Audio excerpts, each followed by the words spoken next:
Hi, and welcome back to Sandland, home of many Save It for Parts projects, including the sandbar and the monorail. Now, I don't own Sandland, it belongs to a friend of mine. I'm just one of the volunteers who helps make crazy projects happen out here, like the tunnels, the monorail, the playground, all kinds of other stuff.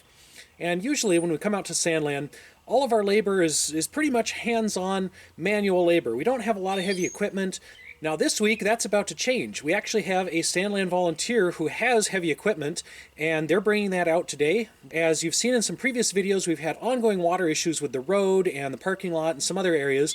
So one of the things they're going to be working on is regrading that road. They're also going to be putting in some new stairs near the monorail and putting in a new bridge across our ravine down at the bottom. Anyway, those are some of the projects we have on deck for this week.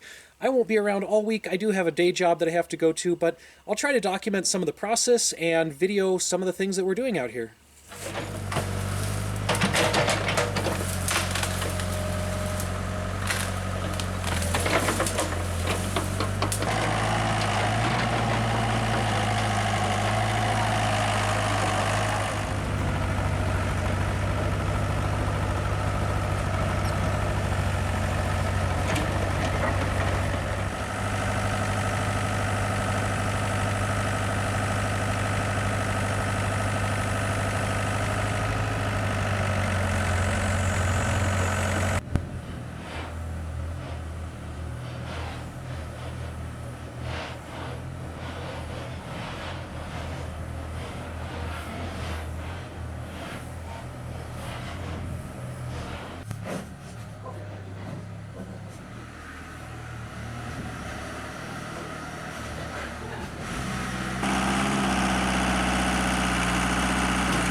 Well, the new stairs are looking pretty nice. They're not finished, obviously. We still need to come in and level these out a little bit and clean them up and maybe throw some sand in there, bed things out.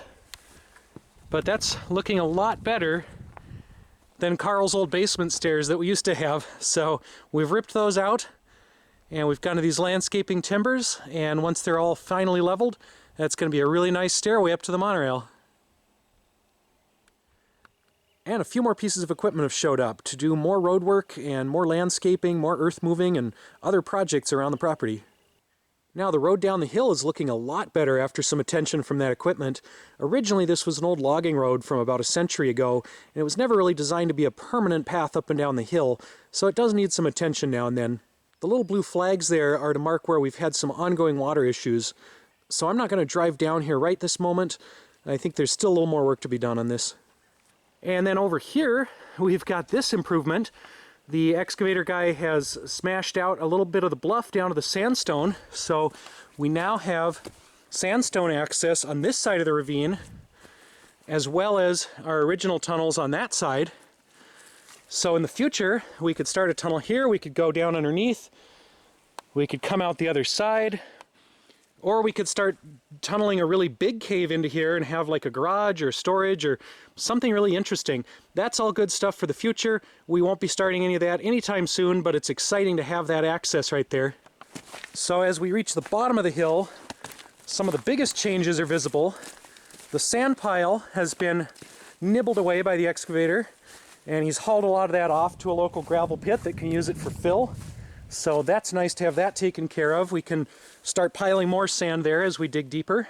And then looking over at our tunnels and the shed, where we used to have a nice stone patio that's been a little bit destroyed and or buried, but we figure that's worth the value that we get from this new road or ford crossing the ravine. And then down there is going to be the new sand pile and the new third adit. We currently have adit number 1 and 2 into the tunnel system. Number 3 is going to be down there. Now, as with any construction project, there have been a few casualties along the way. We've had to pull out our nice electrical conduit. We've taken some damage to the bridge and the stairs. And yes, it all looks pretty ugly right now. Everything's all torn up and smashed. but this will start to grow over. We'll get plants back in here, and this will all look prettier in a year or two. All right, while we're down here, let's send the drone up and just get an overview of the lower dig area, and then I'll compare that to a previous drone shot that I did before we had this bridge ford situation and all this new landscaping. And so you can see some of the side-by-side changes to this part of Sandland.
All right, we've got our 75 bags of cement coming in, and hopefully we can use that to finish off the water drainage down at the bottom. So our next plan here with the cement is to make a cement or concrete apron around our culvert infalls and direct all the water into those culverts.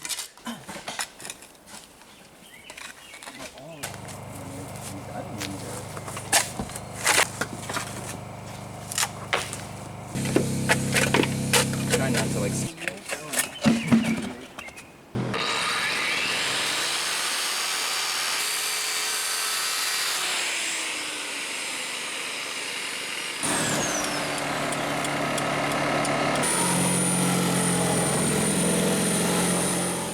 So here we are after a couple weekends of heavy work and heavy equipment out at Sandland.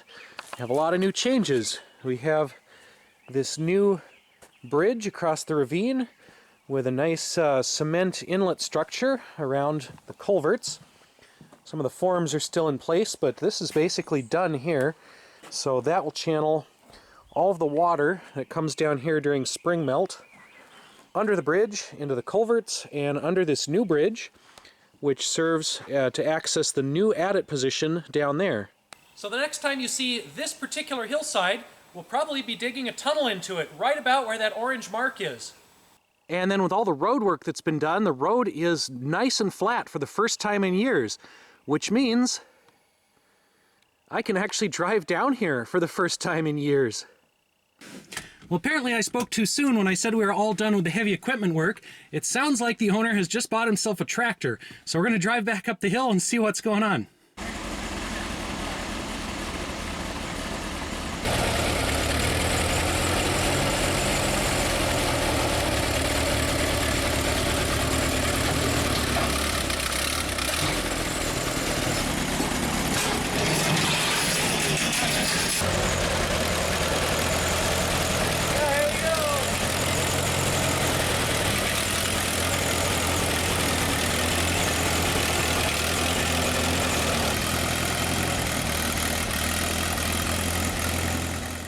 So that pretty much wraps up Heavy Equipment Month at Sandland.